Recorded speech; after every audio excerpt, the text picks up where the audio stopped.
content d'être revenu. Aujourd'hui, nous allons, Be'ezrat Hashem, parler de Purim et plus précisément de la Megillat Esther. Pour essayer de comprendre le sujet de Purim, comme tous les sujets, il faut savoir une règle. Et la règle nous dit que chaque fois qu'une fête arrive dans le judaïsme, elle ne vient pas seule. La fête vient accompagnée de son antithèse. Ça veut dire que si par exemple j'ai la fête de Hanouka, Hanouka va venir avec une antithèse de Hanouka. Hanouka, c'est d'apporter la lumière au monde, va venir son antithèse, c'est-à-dire la Grèce, qui va venir assombrir le monde avec des idées qui sont complètement différentes de ce que la Torah indique. Quand je rentre à Pessah, avant de fêter la fête de Pessah, j'ai l'antithèse de la fête de Pessah qui est en réalité la notion Égypte. Et donc si je ne sais pas sortir de cette notion Égypte, je ne peux pas fêter mon Pessah comme il se doit. Concernant Purim, il en est de même. Si je ne comprends pas l'antithèse de Purim, je ne peux pas rentrer dans Purim et comprendre le secret de Purim. Quelle est l'antithèse de Purim? Amalek. Amalek, c'est l'anti-Purim. C'est exactement l'inverse de la force que Purim doit nous apporter. Ça veut dire qu'il y a un combat durant Purim entre les forces que Mordechai et Esther doivent apporter au monde et les forces que Haman, Achashverosh et toute la clique veulent apporter au monde, c'est-à-dire éteindre ou changer ou transformer cette force. Est-ce que vous comprenez? Ceci vient parce qu'il y a une raison bien précise, c'est lorsque Kadosh Baruch Hu a créé le monde, il a créé le monde avec chaque chose son antithèse. Comme dit Kohelet, le roi Salomon, dans son livre Kohelet, Gam et Ze le'umat ze asa Elohim. Lorsque Akadosh Baruch Hu fait quelque chose, il fait une force qui contredit cette chose-là, pour justement entre la thèse et l'antithèse sorte la synthèse.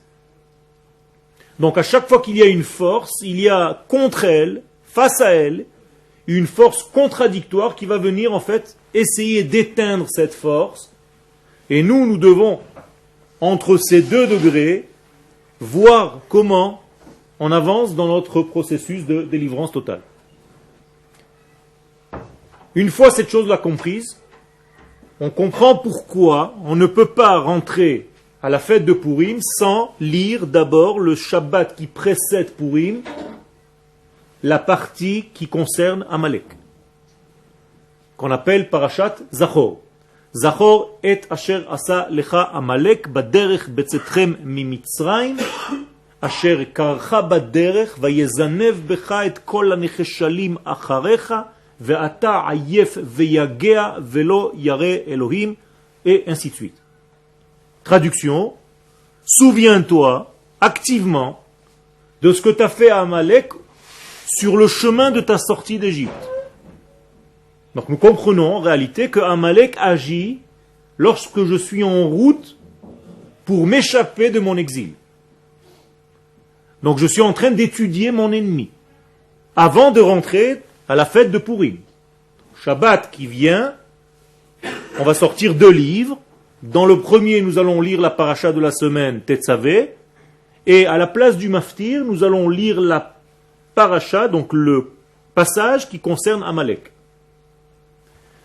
Et à la fin, on clôture Lotishkar, tu n'oublieras pas. Donc en réalité, on comprend bien que si je suis en train d'étudier mon ennemi avant de pénétrer dans la fête, j'ai une chance de gagner cette fête.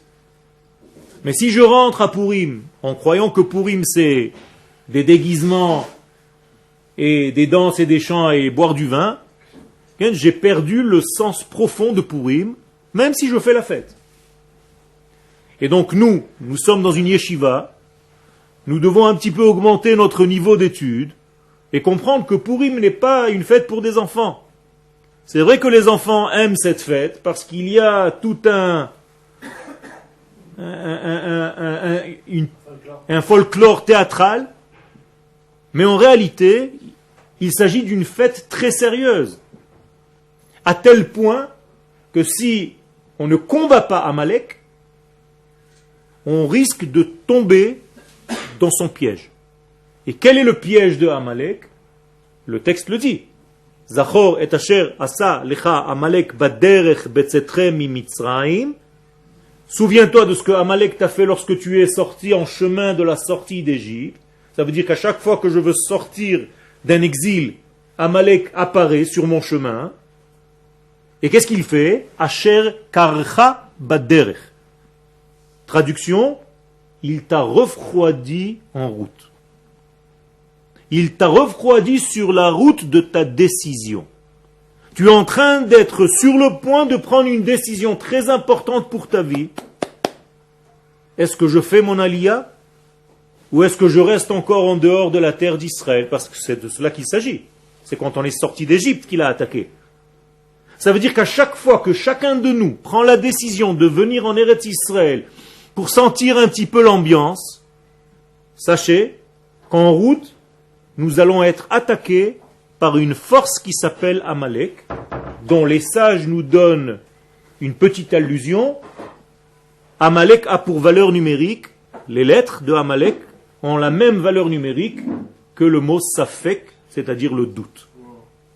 Donc si tu prends la gematria du mot Amalek, ça fait Ain, Mem. Ain c'est 70, Mem c'est 40, ça fait 110, Lamed c'est 30, 140, et Kouf c'est 100, 240. Safek, le doute, Samer c'est 60, P c'est 80, et Kouf 100, 240. Ça veut dire quoi? Ça veut dire que Amalek égale Safek. Amalek n'est pas seulement un peuple qui est dangereux pour Israël, certes c'est vrai, et il apparaît à chaque fois qu'on va essayer de sortir de notre exil pour revenir sur notre terre.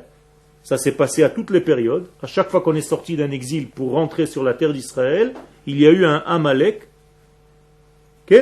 qui change à chaque époque, vous le comprenez bien. Il s'habille selon les vêtements de l'époque dans laquelle il est. Alors, un jour il s'appellera Hitler, quand on est sur le point de revenir en Eretz Israël. Un jour il s'appellera Haman, dans notre histoire de Purim. Et un jour il s'appellera Amalek lorsqu'on est sorti d'Égypte. Et à chaque fois qu'on est en train d'aboutir à notre direction d'histoire réelle, vient cette force pour bloquer, pour essayer de bloquer. Alors la meilleure manière de bloquer quelqu'un, c'est le doute, en attaquant sa certitude. Quand tu n'es plus certain de ce que tu fais dans ta vie, eh bien tu tombes dans ce piège qui s'appelle Amalek. Donc, Sheba laluk et damam chez Israël kakelev. Amalek, regardez le mot Amalek, il y a le mot Am, c'est-à-dire c'est une force qui vient contre le peuple, pas contre l'individu. Mais tout à l'heure je vous ai dit que quand vous faites votre aliyah, mais en réalité vous comprenez bien que quand vous faites votre aliyah, ce n'est pas un acte individuel, c'est un acte collectif, c'est-à-dire que vous êtes en train de rejoindre le peuple d'Israël qui est sur sa terre. Donc Am, et il reste le mot lek, lak. Les Chachamim nous disent, ce mot lak vient du mot lécher. Et donc Amalek, nous disent les Chachamim dans la Gemara, c'est celui qui lèche le sang d'Israël comme un chien. Autrement dit, c'est celui qui se réjouit lorsqu'Israël tombe, faillit à sa mission, ne réussit pas à avancer dans son histoire tel qu'il doit le faire. Moralité, nous devons lire ce Shabbat qui précède Purim, je répète et je conclus, l'histoire de ce Amalek. Et si tu as compris ce degré de Amalek, alors tu peux rentrer à Purim. Si tu n'as pas compris ce degré de Amalek, Purim reste encore une fois une fête joyeuse, très sympathique, mais je ne sais pas trop ce que je fais là-bas. Donc l'étude est très importante. Non seulement l'étude de la fête, mais l'étude du récit de cette fête, parce que dans le récit de la fête se cache toute l'énergie de cette fête-là. Je veux parler donc clairement de la Megillat Esther. Donc dans la Megillat Esther, il y a un grand secret, il y a deux grands secrets, pas deux, beaucoup, de grands secrets, et je dois pénétrer à l'intérieur de cette Megillah pour utiliser les mots Megillah, c'est-à-dire dévoiler. Megillah, Esther. Esther veut dire cacher, donc dévoiler ce qui est caché. Donc se cache beaucoup de choses dans la Megillat Esther, et mon rôle, votre rôle, notre rôle, c'est de décoder le code Megillat Esther. Megillat Esther est un code, est un grand code cosmique. Si je le comprends, je peux en réalité utiliser ce code dans beaucoup de domaines dans ma vie. Pas seulement le jour de Purim. Ken? Vous avez dit au début, chaque chose a été créée avec son antithèse. Nachon. Même vous, vous avez été créé avec votre antithèse. Même toi. Ouais, c'est ça. Ken? Mais ouais. C'est-à-dire que tu as en face de toi, à l'intérieur de ton être, une force qui te pousse à faire l'inverse de toi. Donc tu dois te battre toute ta vie. Ah, mais c'est intérieur, c'est pas il y a un autre homme. Tout à fait, tout à fait. C'est une force intérieure. C'est pour ça que j'ai appelé ça le doute. Ken? Ça aussi, ça s'appelle, vous lui pouvez lui donner beaucoup de noms, ça s'appelle aussi le Yetzer Hara, c'est-à-dire la force de créativité dans le sens négatif. D'accord? C'est-à-dire qu'une image qui est développée, elle a un positif et elle a un négatif. D'accord? Donc tu peux regarder l'image des deux côtés. Tu peux la regarder dans le positif, tu peux la regarder dans le négatif. C'est la même image. Tu pourras reconnaître les mêmes personnages. Mais reste à savoir de quelle manière tu te sers pour voir la vie. Est-ce que tu te sers du négatif de cette photo, de ta vie, ou est-ce que tu te sers du positif de la photo de ta vie? Et chacun de nous a le choix de regarder sa vie dans le positif ou dans le négatif de la même pellicule. Ok? Alors, on va lire ensemble. J'ai écrit donc un petit texte pour expliquer tout ce que je viens de dire. Megillat Esther Metaeret.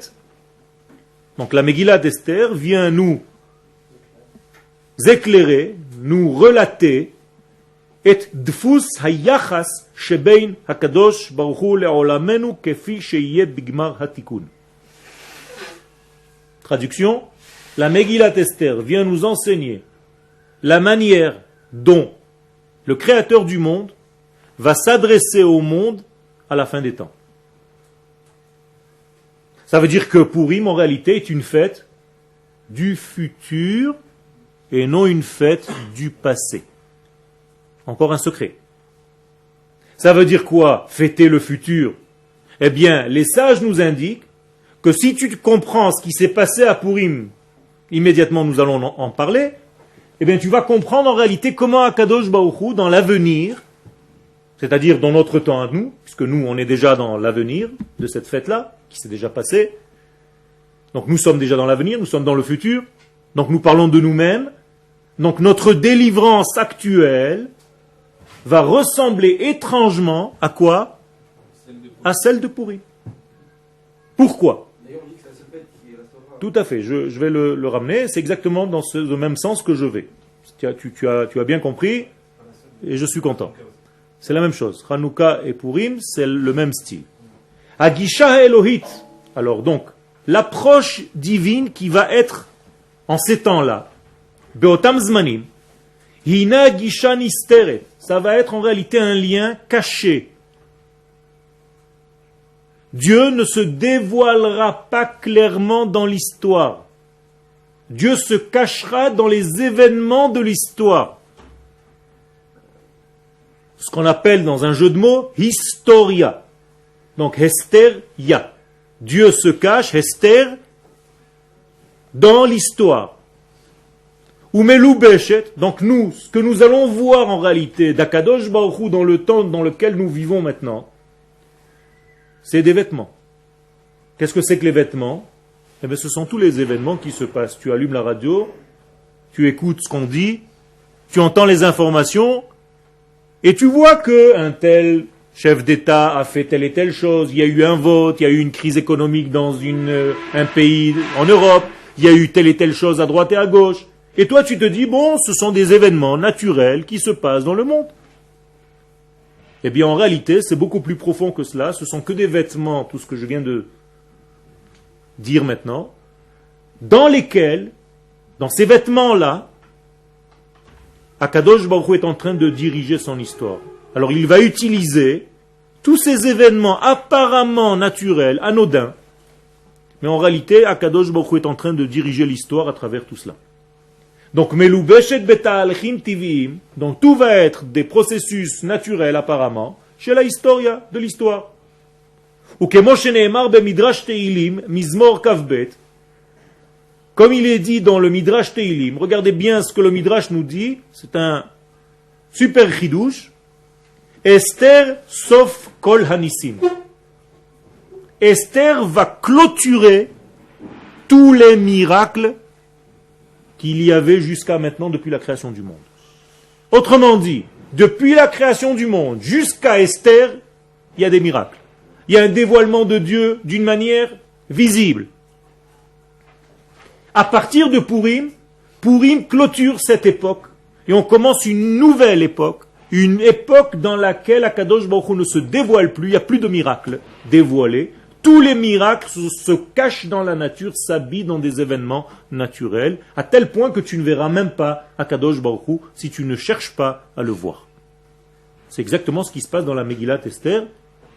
Vous ne trouverez pas du tout le nom de Dieu dans la Megillat Esther. Seulement des références et des allusions et des... Mais si tu le lis dans le premier niveau, Amelech c'est Achashverosh. Un point à la ligne. Donc vous êtes déjà avec un esprit d'étude, alors vous vous dites oui, mais on va trouver, parce que tu as envie de trouver. Mais si je présente la Megillah telle qu'elle est, à quelqu'un qui n'a jamais étudié, il va me dire bon, c'est une très belle histoire, mais je vois pas Dieu là-dedans. C'est vrai, il s'est passé des événements, c'est tombé juste, pile quand le roi rêvait cette nuit-là, et les choses ont changé, et on a amené un livre juste au bon moment. Mais ça, c'est ce qui se passe chez nous tous les jours. Donc, moralité, tu peux lire la Megillat Esther comme une histoire simple de suite d'événements, et tu peux lire la Megillat Esther comme une grande manifestation divine qui est complètement cachée dans les événements naturels, et il rentre en jeu à chaque fois d'une manière très discrète, mais très efficace, très ponctuelle et très précise. Quel ? Il y a un deuxième temple après Esther. Oui. Oui. Non, deuxième Beth Amikdash. Reprends ton étude, tu verras qu'il manquait 5 choses dans le deuxième Beth Amikdash qui faisaient en sorte que le deuxième Beth Amikdash n'était pas du tout au niveau du premier, et donc toute la Shrina n'y était pas. Ok ? Moralité, elle y était. On ne la voyait pas. Il sert, ça sert. Tu sais, ça veut dire qu'aujourd'hui, s'il n'y a pas le Beth Amikdash, la terre d'Israël et l'État d'Israël ne sert à rien. Ah, c'est ce que tu es en train de dire. Encore une fois, il peut y avoir des époques où le Beth Amikdash n'est pas, mais on est dans une avancée beaucoup plus grande. C'est-à-dire aujourd'hui, nous sommes encore plus haut au niveau de notre capacité que le moment où il y avait les 2 temples. Pourquoi ? Parce que tout simplement l'histoire ne fait qu'avancer. Donc on ne reva jamais vers le passé, on va vers le futur. Et le futur en réalité c'est grandir. Donc Motsae Shabbat, quand le Shabbat sort, tu es plus bas que le Shabbat ou plus haut que le Shabbat ? Plus haut que le Shabbat. Pourquoi ? Parce que le Shabbat vient de sortir et tu rentres dans un nouveau Shabbat qui va être encore plus grand. Ça veut dire que le judaïsme est optimiste, le judaïsme est une spirale qui ne va que vers le haut. On ne descend jamais. Ok ? Yeridat Adorot, c'est au niveau de l'image globale, mais au niveau du collectif, il y a beaucoup plus de gens aujourd'hui qui étudient la Torah qu'avant. Ça veut dire que lorsque tu parles d'un grand qui vivait à l'époque du Ramban, alors il y avait le Ramban. Mais tous les gens à côté n'étaient pas du tout au niveau. Aujourd'hui, la plupart des gens sont à un niveau qui est beaucoup plus grand que les gens qui étaient à cette époque-là. Alors il nous manque le grand comme le Ramban. En réalité, les gens, la population est beaucoup plus active. Il y a des livres, il y a une connaissance, elle est beaucoup plus grande au niveau du collectif Israël et mondial. Comment on peut dire que ça va toujours vers le haut quand on a des événements dans Natkout, etc. Okay. Ben, tout simplement parce que ce sont des marches arrière de l'histoire, mais une marche arrière ne veut pas dire que tu es en train de revenir à la maison. De temps en temps, tu dois éviter un obstacle, donc tu changes de rue et tu évites un obstacle. Donc tu avances apparemment en reculant, mais tu ne recules pas. Donc moralité, c'est comme une vis. Un pas de vis, ça va toujours vers l'avant. Donc quand tu la pousses, même si tu ne fais pas d'effort, elle rentre. Pourquoi? Ben, tout simplement parce que son pas est un pas qui est spirale, mais qui a aussi une direction. Donc notre histoire, elle est circulaire, mais en même temps, elle a une direction rectiligne. C'est pour ça qu'on ressemble à un pas de vis. Okay? Par rapport aux nations du monde qui sont l'écrou. Okay? Comment on dit un écrou en hébreu? Ce sont les Nations Unies. Okay? Donc nous sommes les vis et eux sont l'écrou. Okay? Non, mais je rigole pas, en plus l'image est réelle. Parce que nous jouons le rôle de vis, alors que le monde joue le rôle d'écrou, c'est-à-dire que la vis doit donner en fait tout le sens à l'écrou. Donc, Esther, sauf Kol Anissim. Donc Esther est la fin de tous les miracles. Dehainu, cela veut dire, chez Mikan Vaelach, qu'à partir de cette époque-là, donc, Esther, donc je vais dire estérique, depuis cette époque estérique, Matril Idan Shel Hester, HaPeulot HaElohiyot B'Ma'alachim Ativim Shel HaChaim. Commence une nouvelle époque, une nouvelle ère, qui va cacher les actions de Akadosh Baruch Hu dans les événements de la vie, dans les événements de la nature. Et donc ceux qui ne veulent pas voir Hachem ne le verront pas. Ceux qui ne comprennent pas qu'Hachem intervient dans l'histoire moderne que nous sommes en train de vivre ne verront rien. Ils vont d'ailleurs dire que la création de l'État d'Israël est un événement historique. Dieu ne fait pas partie de cette histoire. Par exemple. Ce que nous refutons totalement, puisque nous disons au contraire qu'Akadosh Baruch Hu s'inscrit dans cette histoire nouvelle de la création de cet État d'Israël qui est le début de notre délivrance dernière. Mais comme les miracles se sont arrêtés à Purim, eh bien la manière d'Akadosh Baruch Hu d'agir, c'est une manière cachée. Donc il a agi d'une manière cachée, à travers des soldats, à travers des hommes d'État, à travers des guerres, à travers des manipulations et à travers tout ce qu'on a fait pour arriver à ce que nous sommes. Mais c'est Akadosh Baruch Hu qui dirige toute cette histoire, bien entendu. Chas v'shalom, de le sortir, de l'écarter de cette histoire moderne. C'est une hérésie totale. Vechen, darshu chazal, et c'est pour ça que les sages viennent nous enseigner, Bagmara, ce que tu as dit tout à l'heure, à juste titre, dans la Gemara de Megillah, Esther minatora minain. Les sages se sont posé la question, où est-ce qu'on va trouver Esther dans la Torah? Esther n'est pas dans la Torah, vous comprenez bien. Esther vient après la Torah. La Torah c'est Bereshit, Shmot, Vaikra, Bamidbar et Dvarim. Dans tous ces 5 livres, Esther n'apparaît pas puisque l'histoire de Purim ne s'est même pas passée. Alors pourquoi les sages, à tout prix, veulent trouver Esther dans une histoire qui n'est pas encore la sienne? Vous comprenez ce que je suis en train de dire? Eh bien, les sages vont trouver Esther. Où est-ce qu'ils vont la trouver? Dans un verset, dans le livre de Dvarim, qui correspond tout à fait à ce qu'on vient de dire. Va'anochi, haster astir panai bayom hahu. Et moi, Akadosh Baruch Hu, je vais voiler 2 fois, je vais voiler mon voilement. C'est-à-dire, les gens ne verront même pas que je suis voilé. Comprenez? Je me cache, mais tu sais même pas que je me cache. Donc tu ne me cherches même pas. Bayom Haou en ce jour-là.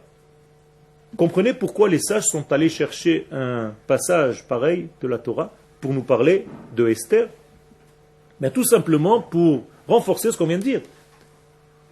C'est-à-dire que Esther représente en fait le monde où Akadosh Baruch Hu se cache. Et il se cache tellement bien qu'il continue à se cacher. Il y a des gens qui jouent même plus à cache-cache, ils rentrent à la maison déjà. Et lui, il continue à se cacher. Okay? Donc c'est un jeu dangereux, malheureux. Ça vous est arrivé de jouer à cache-cache? Et vous êtes en train de vous cacher, tout le monde est déjà rentré à la maison, vous êtes encore derrière les arbustes pendant des heures. Okay? Et tu sors, tu te rends compte que toutes les mamans ont déjà appelé tous les petits-enfants, ils sont tous déjà rentrés chez eux, toi tu t'es super bien caché, personne t'a vu, mais tu es hors jeu déjà. Donc ici en réalité, regardez le verbe.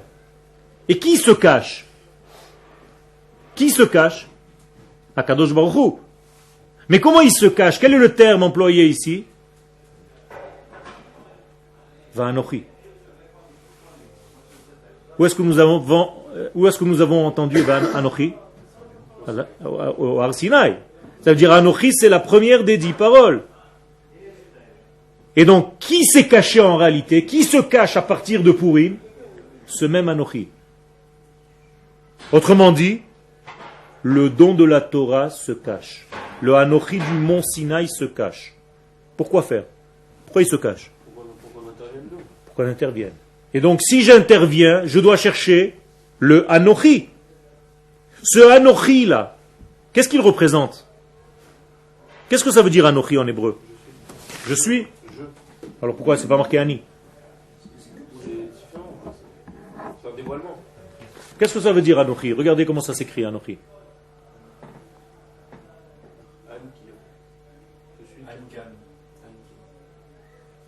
Anochi. D'abord, qu'est-ce que ça veut dire Anachi en hébreu? Anachi. Horizontal ou vertical? Qu'est-ce que ça veut dire Anachi? Vertical ou horizontal? Vertical.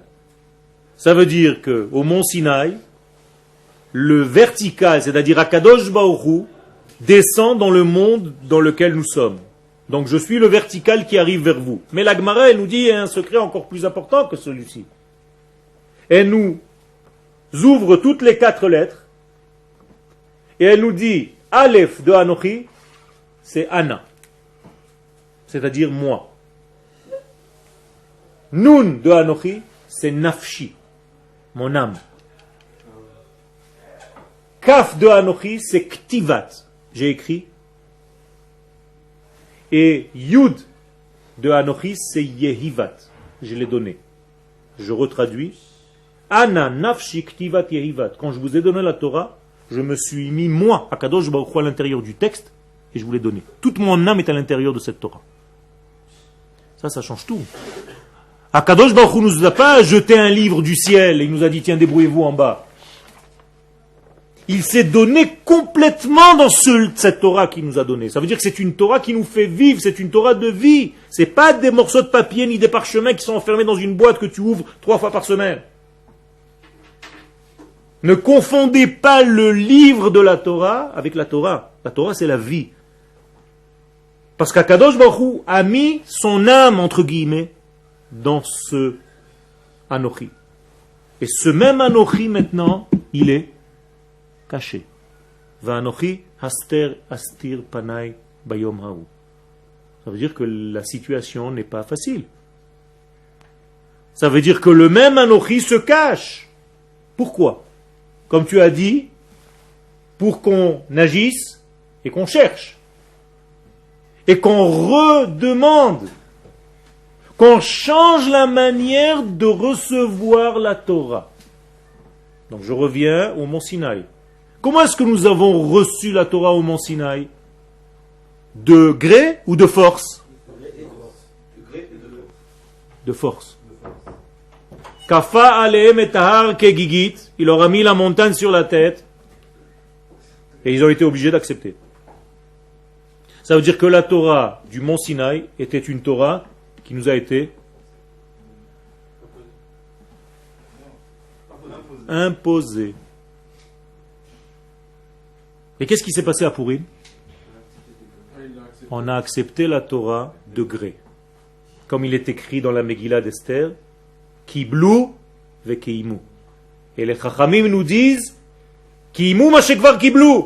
Maintenant, ils ont maintenant en train de recevoir véritablement ce qu'on leur a déjà donné.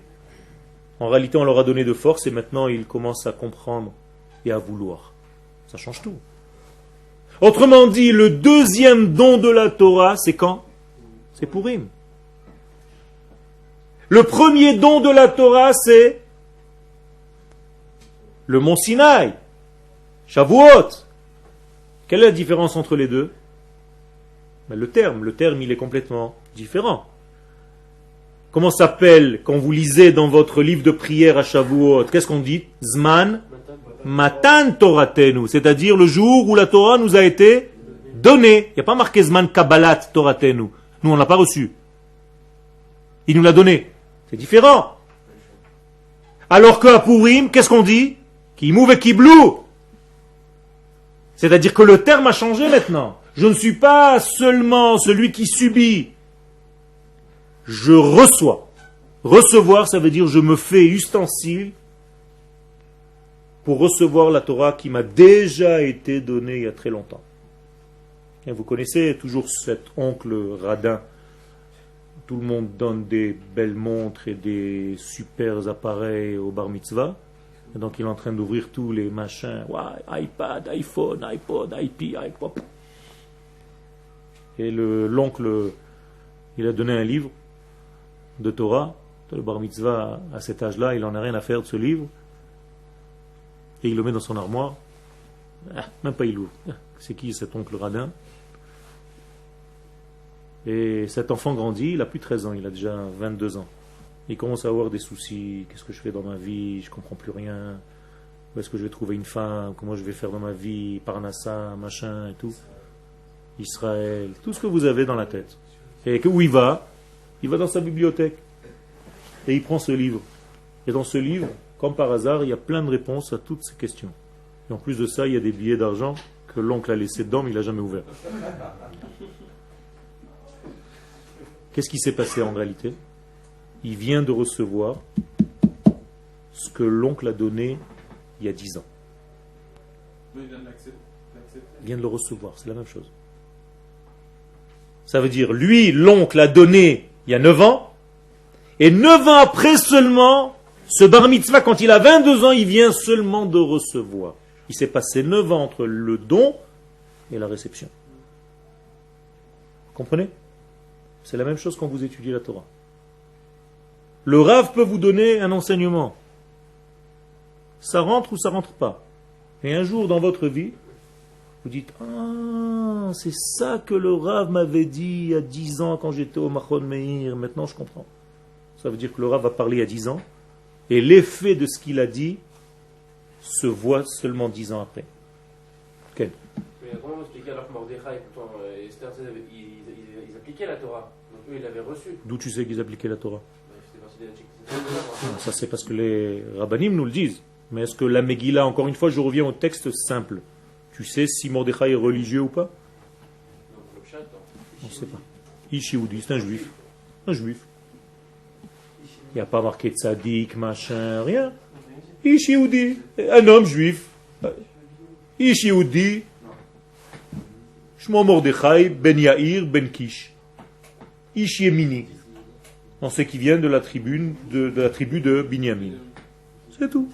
Et Yehudi de la tribu de Yehuda. Ça veut dire qu'il a moitié-moitié, Yehuda et Binyamin. C'est tout.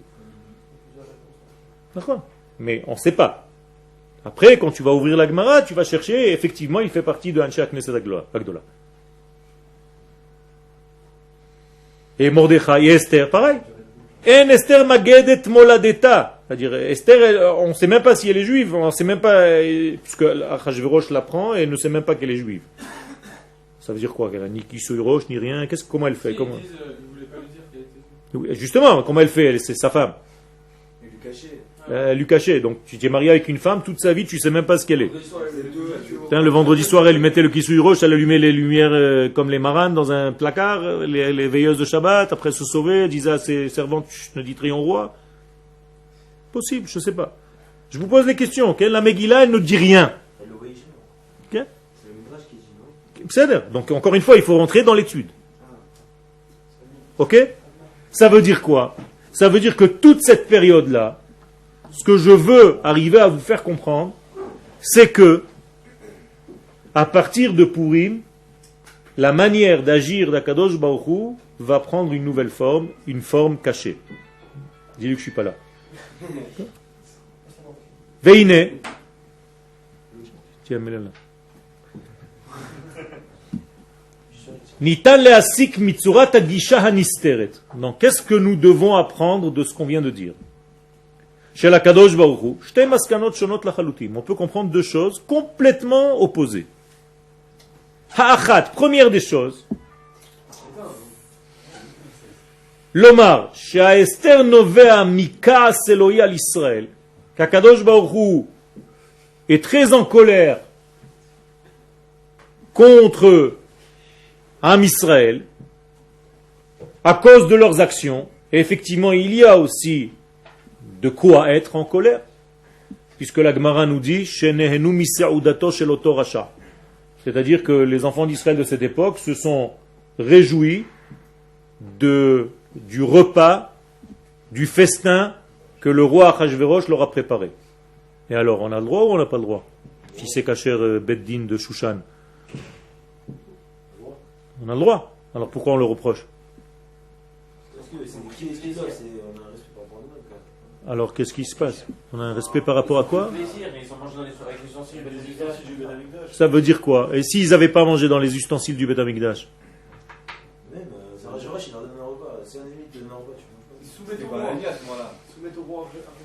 Plus encore, ça va dans la direction que tu dis. Va plus loin dans ce que tu dis. Agrandis. Ils se soumettent pas seulement au roi, ils se soumettent à quoi? À l'exil dans lequel ils sont. C'est-à-dire, ils acceptent complètement l'état de leur exil et continuent à l'absorber, à le manger. Ils mangent de l'exil toute la journée et ça ne dérange personne. Pourquoi? Parce que la viande est cachère, il y a un tampon du rabbinat. Vous comprenez le problème? Ça veut dire quand tu manges, quand tu absorbes de l'exil en fait, okay? Et tu prends plaisir à absorber cet exil, parce que manger c'est absorber, alors là ça va plus, parce que tu es en train d'oublier ton identité. C'est une galoute à moyen montant. Après on dit que c'est bon la galette. En réalité on parlait de la galoute. Ça s'appelle pas la galette, c'est la matzah. Donc si tu dis c'est bon la galette, tu as un problème, fais attention. Donc en réalité, la deuxième façon de voir cette chose-là, c'est celle que je préfère, hi she'adraba, au contraire. Bisrut bagrutam shel Israël, justement parce que Israël a grandi. Israël a mûri dans leur état. C'est-à-dire, ils sont prêts maintenant, après 70 ans, rappelons-nous le contexte. Nous venons de terminer 70 ans d'exil de Babylone. Plus d'Égypte, Babylone. Et après les 70 ans d'exil de Babylone, le roi, le prophète a dit que l'exil durera que 70 ans. Donc il était temps de partir, de rentrer en Israël. Alors qu'est-ce qu'ils font encore là-bas? Et les sages nous disent que Haman vient et dit à Achashverosh une phrase clé. Yeshno am echad, mefuzar ou meforad ben ha'amin. Traduction littérale pour l'instant. Il y a un peuple, il est un, am echad, mais il est éparpillé. Deuxième explication, celle de nos sages dans la Gemara, Yeshno.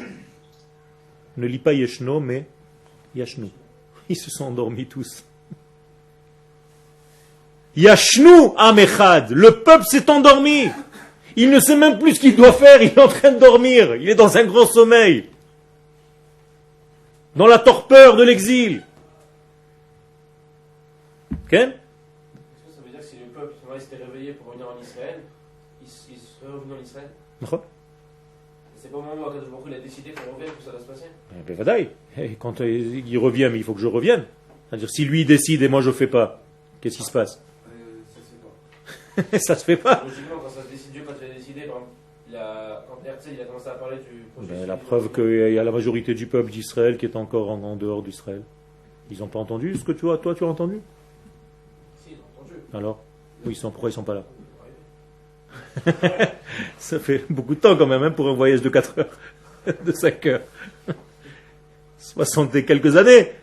Ça commence à bien faire, non? Ouais, mais c'est-à-dire que pour que Herzl a commencé à parler de tout ça, et pour tout ce qui est le retour en Israël, tout ça, c'est Akadosh Baruch Hu qui lui a permis de se réveiller dans le... Encore une fois, je suis d'accord avec toi, mais est-ce que les gens entendent ce que Herzl a entendu, est-ce que toi tu as entendu? La preuve c'est que pas tout le monde entend. Je suis pas en train de dire encore qui est qui, je suis pas en train de jeter la pierre, mais c'est une réalité. J'ai donné des cours la semaine dernière à Lyon et ailleurs. Quel? Alors justement, quel?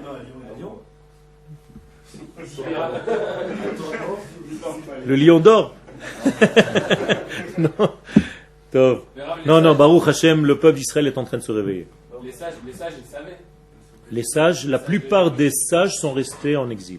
Pour répondre à ta question, malheureusement, je ne voulais pas en parler, mais tu m'as poussé. Ça veut dire qu'il n'y a que les paumés. Non seulement ça, mais ils ont été tous contre Mordechai. Mordechai était seul à se battre contre tout cet empire. Ils ont dit, mais qu'est-ce que tu es en train de nous faire? Tu vas nous rentrer dans la panique, on est tranquille. Arrête. Qu'est-ce que tu veux nous embêter? On a une cache-route tranquille, on a une synagogue, on a une communauté. Arrête de nous en... Donc Mordechai, c'est un trouble fait. Il a dit arrêtez d'aller à droite, à gauche. Arrêtez de donner les noms de tous les restaurants que vous connaissiez là-bas. Donc, ce sont nos frères et nous devons prier pour leur retour, Bevadaï, avec beaucoup d'amour. Bisrout bagroutam shel Israël. Donc au contraire, parce que Israël est dans un état de grandeur et qu'ils arrivent maintenant, normalement ils sont censés être capables de se débrouiller tout seuls, itmodedim ma'alacha historia, avec les épreuves de la vie. Peut-être pas au moment de Purim, mais à partir de Purim et jusqu'à maintenant.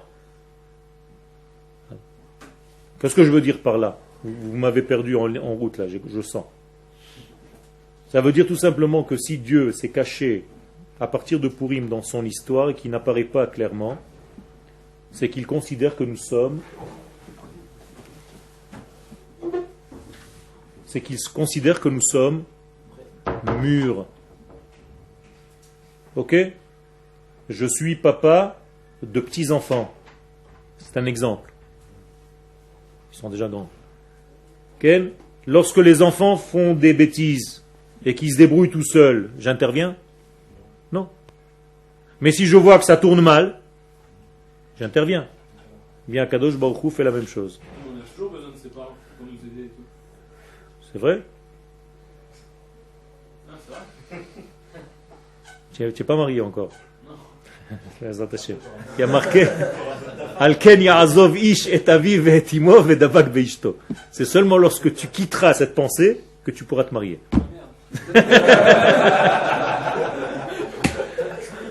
Si je suis venu que pour ça, Dayanu. Ok? Ça veut dire qu'en réalité, lorsque papa, maman n'interviennent pas, c'est que j'arrive à me débrouiller. C'est que je suis mature. Si à chaque fois que je fais un truc, viens me chercher au Machon. Je suis au Machon Meir. J'ai un copain, il m'a fait quelque chose la nuit. Il y a un problème. Eh bien, c'est la même chose pour Akadosh Baruch Hu. Akadosh Baruch Hu intervient dans l'histoire humaine à partir de cette époque de Purim à une seule condition, c'est que nous sommes plus capables de nous débrouiller tout seuls. Donc, moralité, à chaque fois qu'Akadosh Baruch Hu intervient miraculeusement, ça veut dire que nous sommes des enfants et pas mûrs. Et donc, lorsqu'Akadosh Baruch Hu décide à partir de l'histoire de Esther de cacher son apparition dans l'histoire, ça veut dire quoi? Qu'il juge que nous sommes adultes, mûrs. Donc, au contraire, il se cache. Vous comprenez comment il faut voir les choses? Donc, moralité, toutes les fêtes qui vont venir après Purim, toutes les fêtes, ça fait déjà pas mal de temps, hein? Toutes les fêtes qui vont venir après l'histoire de Purim vont être des fêtes dans lesquelles Akadosh Baruch Hu sera caché dans l'histoire, il n'apparaîtra pas clairement. Quelles sont les fêtes qui sont venues après Purim? Hanouka et Yom HaAtzmaut. Yom Yerushalayim, en fait. Okay. Est-ce que dans ces trois que je viens de mentionner, est-ce que Dieu apparaît clairement dans l'histoire? Non. Il se cache dans l'histoire. À Hanouka, c'est une victoire militaire. Même la fiole, après c'est une fiole qui ont partagé en 8 jours. Tu peux toujours tout... Tu vois rien. Tu ne vois pas Kadosh Baruch Hu. Bien sûr que nous, en tant qu'étudiants de la Torah, nous savons qu'il est là. Au contraire. Eh bien, Yom Yerushalayim, Yom HaAtzmaut, pareil. Tu peux dire c'est les militaires, c'est machin, c'est Moshe Dayan, c'est ce que tu veux. C'est le Palmar, c'est la Haganah, c'est ce que tu veux. Et si tu ne sais pas voir ça, ben tu n'as rien compris à Purim. Donc Purim, c'est quoi en réalité? Qu'est-ce qu'il faut comprendre à Purim? C'est un déclenchement qui doit d'abord, avant que j'arrive à Purim, enlever le doute. Et quel est le doute donc? Qu'Akadosh Baruch Hu n'est pas dans cette histoire. C'est ça le véritable doute. Est-ce que Dieu participe à mon histoire aujourd'hui? Est-ce que Dieu est avec nous aujourd'hui? Vous entendez des gens qui posent cette question? Peut-être que Dieu est avec les autres. Peut-être que Dieu n'est plus avec nous. Ce genre de questions commence à te rentrer dans le piège.